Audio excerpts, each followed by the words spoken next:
नमस्ते दोस्तों। आज हम इलेक्ट्रिसिटी से रिलेटेड नेक्स्ट टॉपिक पढ़ने वाले हैं जो कि रेजिस्टेंस से ही रिलेटेड है।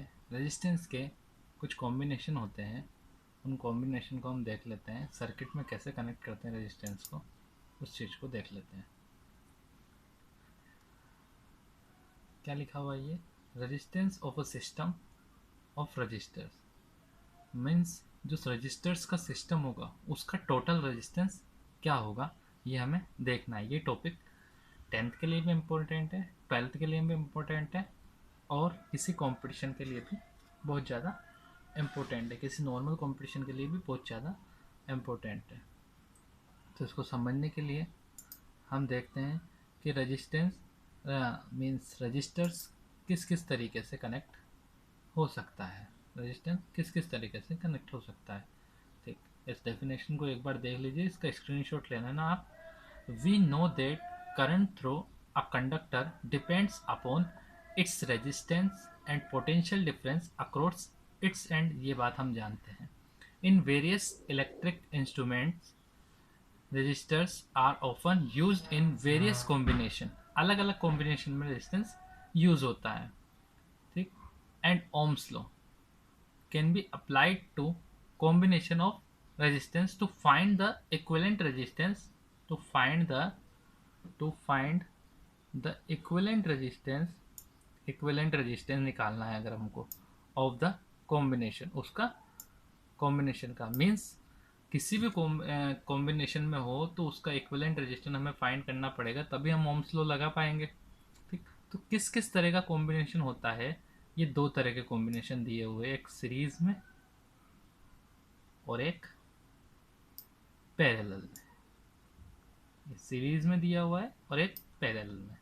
सीरीज में कनेक्ट करते हैं। सीरीज का मतलब क्या होता है? सीरीज से मतलब क्या समझते हैं हम कि एक रेजिस्टेंस लगा,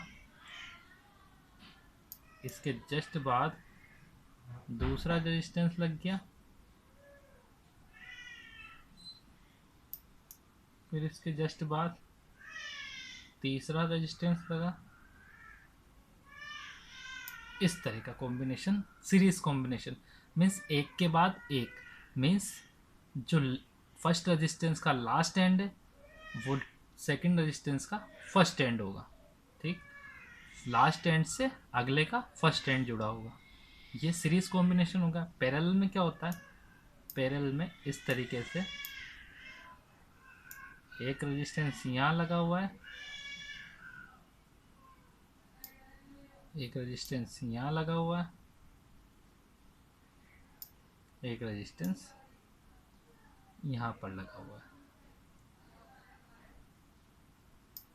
ये जैसे तीन रेजिस्टेंस हो गए, मीन्स एक के ऊपर एक के नीचे, एक के ऊपर एक के नीचे, मीन्स दोनों एंड सेम सेम एंड से जुड़े होंगे। इसका फर्स्ट एंड इसके फर्स्ट एंड से, इसका फर्स्ट एंड इसके फर्स्ट एंड से, नॉर्मल तरीके से। अब इस डेफिनेशन को देख लेते हैं। To to increase the resistance individual resistance are connected series. अगर हमें किसी भी सर्किट का, किसी भी कॉम्बिनेशन का रेजिस्टेंस बढ़ाना है तो उसे हमें कनेक्ट करना पड़ेगा सीरीज में। किस में कनेक्ट करना पड़ेगा?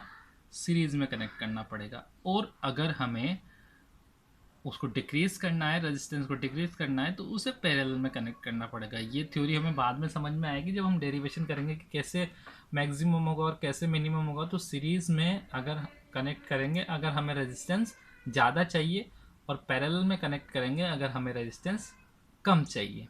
अब आगे देख लेते हैं। सबसे पहले हम सीरीज़ के बारे में पढ़ेंगे कि सीरीज़ से कैसे कनेक्ट करेंगे। सीरीज़ में कनेक्शन देख लीजिए।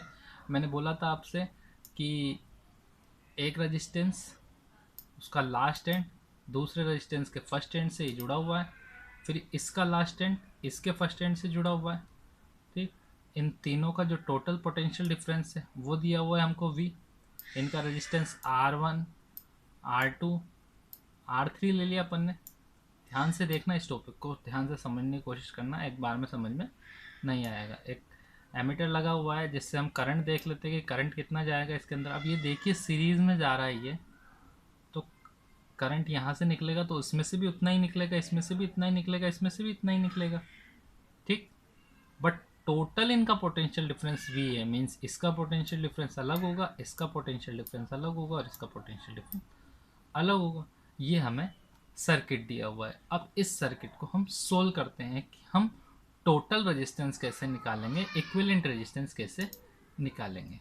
तो देखिए, पहले इस लाइन को इम्पोर्टेंटली पढ़े आप। फॉर अ सीरीज कॉम्बिनेशन, मैंने बताया था अभी आपको, for a series combination registers the current is same.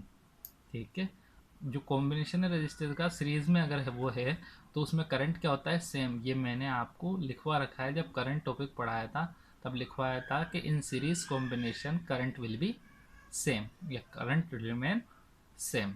Okay, तो सर्किट में करंट क्या होगा, सेम होगा, मीन्स सेम करंट फ्लो करेगा, सेम करंट फ्लो करेगा ईच रजिस्टर से। मतलब इस R1 से भी आई करंट, R2 से भी आई करंट और R3 से भी। ओके, डन, ये बात समझ में आ गई। अब हमने रजिस्टेंस ले ही लिए कि R1 है, R2 है, R3 है, इनके अलग अलग potential difference V1 V2 V3, क्योंकि अलग अलग है पोटेंशियल डिफरेंस, पैरेलल में लगता है। ये चीज़ भी बताई थी मैंने कि वोल्ट मीटर हमेशा पैरेलल में कनेक्ट होता है। तो R1 का पोटेंशियल डिफरेंस अलग होगा, R2 का पोटेंशियल डिफरेंस अलग होगा, R3 का पोटेंशियल डिफरेंस अलग होगा। तो फिर हम क्या कह सकते हैं, एक लाइन और हमारे काम में आएगी, the total potential difference across a combination of resistor in series is equal to the sum of potential differences across the individual resistors। Means अलग अलग रेजिस्टेंस का जो पोटेंशियल डिफरेंस है उसका टोटल किया जाए तो वो टोटल पोटेंशियल डिफरेंस के बराबर हो जाएगा, वो टोटल पोटेंशियल डिफरेंस के बराबर हो जाएगा। मीन्स ये V equals to V1 plus V2 plus V3, V1 plus V2 plus V3। Now हम देख लेते हैं कि V कितना होगा, V1 कितना होगा, V2 कितना होगा, V3 कितना होगा, और इसी से हमारा इक्विवेलेंट रेजिस्टेंस निकल के आएगा। ये टॉपिक समझ में आया। इसके जस्ट नेक्स्ट देखिए आप, अब हम ओम्स लॉ लगाते हैं। ओम्स लॉ क्या बोलता है, ओम्स लॉ हमने थोड़ा सा रिवाइज करते हैं ओम्स लॉ को। V इज प्रोपोर्शनल टू I, यही था ओम्स लॉ। और जब ये प्रोपोर्शनल का साइन हटाते हैं हम और यहाँ इक्वल लगाते हैं तो यहाँ क्या आ जाता है, R आ जाता है। क्या आ जाता है, R आ जाता है। तो ये ओम्स लॉ क्या होता है, V equals to I R, यही है Ohm's law, V equals to I R. Okay, अब V अलग अलग है, V1 है, V2 है, V3 है, ये टोटल V हो गया। तो total V, total current I और टोटल इक्विवेलेंट रेजिस्टेंस R, ये तो आ गया। अब हम अलग अलग रेजिस्टेंस के लिए देख लेते हैं। अलग अलग रेजिस्टेंस है ना, ये देखिए पीछे अलग अलग रेजिस्टेंस है, R1 R2 R3, तो इनके लिए अलग अलग देखते हैं। तो V1 निकालते हैं, V1 कितना आएगा, करंट तो सेम है तो करंट तो I रहेगा, बट रेजिस्टेंस कितना हो उसके लिए, V1 के लिए R1, V2 के लिए R2, V3 के लिए R3। तो V1 equals to IR1, V2 equals to IR2 और V3 इक्वल्स टू IR3। अब क्या करेंगे, देखो पिछली इक्वेशन हमको क्या दी हुई है, V इक्वल्स टू ये V equals to V1 plus V2 plus V3, ये दिया हुआ है V1 plus V2 plus V3। तो अब यहाँ पर पुट कर देंगे हम V1 V2 V3 की वैल्यू। देखिए आप, हमने जैसे ही V की वैल्यू पुट की यहाँ पे IR, V1 की वैल्यू ये यहाँ पर मैं लिख देता हूँ ऊपर ताकि आपको पता चल जाए। V equals to V1 plus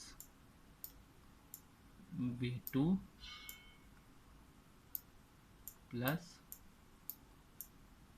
V3। अब कोई कंफ्यूजन नहीं रहेगा। V की वैल्यू IR, V1 की वैल्यू IR1, V2 की वैल्यू IR2, वैल्यू IR3। अब यहाँ से हम ये I यहाँ पर है, यहाँ पर भी I, यहाँ पर भी I, तो इन तीनों में से I को क्या करेंगे, कॉमन लेंगे। कॉमन लेकर इस I से इस I को कैंसिल आउट कर देंगे तो हमारे पास R इक्विवेलेंट कितना आ जाएगा, जो टोटल रेजिस्टेंस आर है सीरीज कॉम्बिनेशन में वो क्या आ जाएगा, R1 plus R2 plus R3। Means series combination में रेजिस्टेंस डायरेक्टली ऐड हो जाता है। अगर हमें इक्विवेलेंट रेजिस्टेंस निकालना है सीरीज कॉम्बिनेशन में तो उसको डायरेक्टली ऐड कर देंगे, डायरेक्टली ऐड कर देंगे।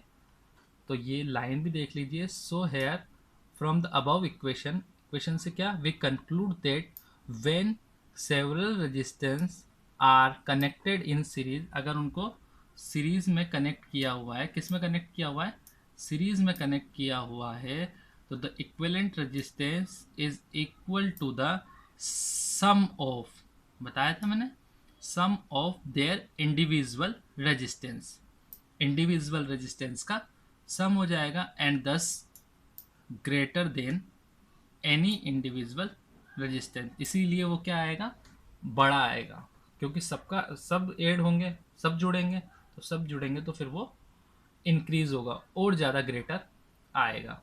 ठीक, अब इस टॉपिक को ऐसे नहीं समझा जा सकता, इस टॉपिक को किसी न किसी क्वेश्चन से ही समझा जा सकता है, क्वेश्चन से ही क्लियर होगा ये टॉपिक। ठीक, बट ये समझ लेना कि अगर सीरीज में कनेक्टेड हो तो उन सबको हम ऐड कर देंगे, सीरीज में कनेक्ट हो तो सबको ऐड कर देंगे। अब इस क्वेश्चन को देख लीजिए ध्यान से। इस क्वेश्चन में क्या दिया हुआ है, फटाफट से क्वेश्चन को देख लीजिए।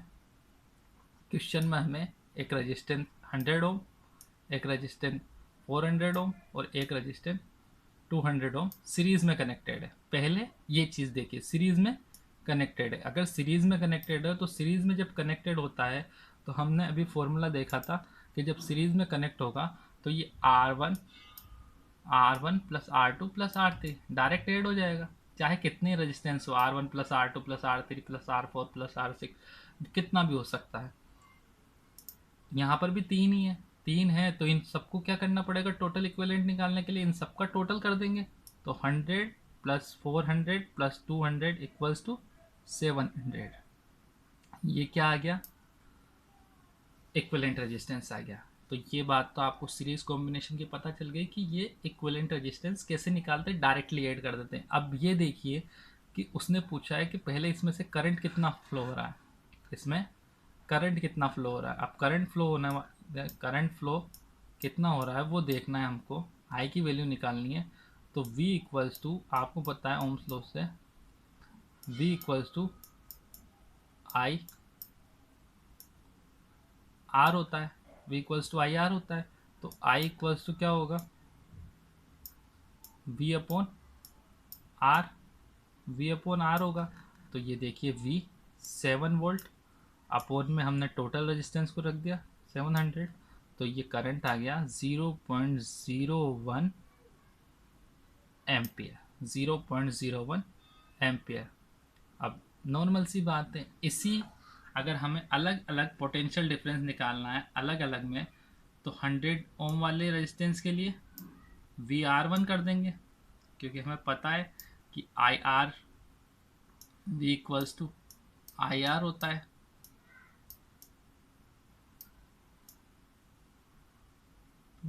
IR होता है, तो अगर हमें 1 के लिए निकालना है तो यहाँ 1 रख देंगे, 2 के लिए निकालना है 2 रख देंगे, 3 के लिए निकालना है 3 रख देंगे। तो ये VR1 VR2 VR3, VR1 VR2 VR3, तो 100 इंटू आई, तो 100 को आई से मल्टीप्लाई कर दिया, आ गया 1 वोल्ट, ये 4 वोल्ट और ये 2 वोल्ट। बट आज जो हमने समझा उसको ये ध्यान रखना कि जब रजिस्टर सीरीज में कनेक्ट हो तो वो डायरेक्टली ऐड हो जाते हैं। जितने भी रजिस्टर सीरीज में कनेक्ट होंगे वो सारे जैसे के जैसे ही ऐड हो जाएंगे, बस कुछ नहीं करना हमको, उनको ऐड कर देना है। ठीक, आज का जो लेक्चर था वो सीरीज कॉम्बिनेशन के बारे में था। ठीक, थैंक यू।